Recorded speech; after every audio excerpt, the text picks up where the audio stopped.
मौजूद सामाईन, असातिज़े इकराम और मेरे प्यारे भाई और बहनों, अस्सलामु अलैकुम। मेरी तकरीर का उन्वान है 15 अगस्त यौम आज़ादी। साथियों, यौम आज़ादी हिंदुस्तान का एक कौमी त्यौहार है, इसलिए शायर ने कहा है, चमन अपना वतन अपना, जमीन व आसमां अपना, जहाँ में सबसे प्यारा हिंदुस्तान अपना।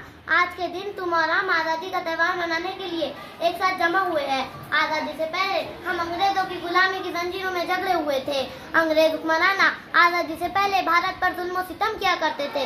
मुसलसल जद्दोजहद और कुर्बानियों के बाद हमारा मुल्क 15 अगस्त 1947 को आज़ाद हुआ और भारत से अंग्रेजों की हुकूमत का खात्मा हुआ। इसलिए हम हर साल 15 अगस्त को जश्न आज़ादी बड़े जोश व खरोश से मनाते हैं। आइए इस आज़ादी में हिस्सा लेने वाले इन वतन के अजीम शहीदों को याद करते हैं, जिन्होंने मुल्क को आज़ाद करने के लिए अपने जवानों की कुर्बानी दी, डंडे और लाठियाँ खाए, कई बार जेल भी गए और अपना सब कुछ मुल्क की आज़ादी के लिए कुर्बान कर दिया। आइए इन रहनुमाओं को याद करते हैं, जिनकी तहरीक की वजह से हमारा मुल्क आज़ाद हुआ।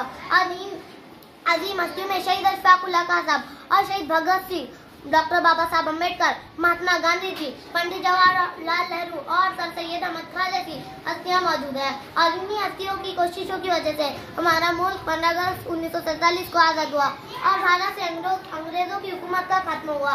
इसलिए हम हर साल को जश्न आज़ादी मनाते हैं। मैं अपनी तकरीर शेर के साथ खत्म करती हूँ। वफादारी वतन से इस्लाम कहता है, वफादारी वतन से इस्लाम कहता है, हम दिल का बख्शे में हिंदुस्तान रखते हैं। जय हिंद, जय भारत, अस्सलाम वालेकुम।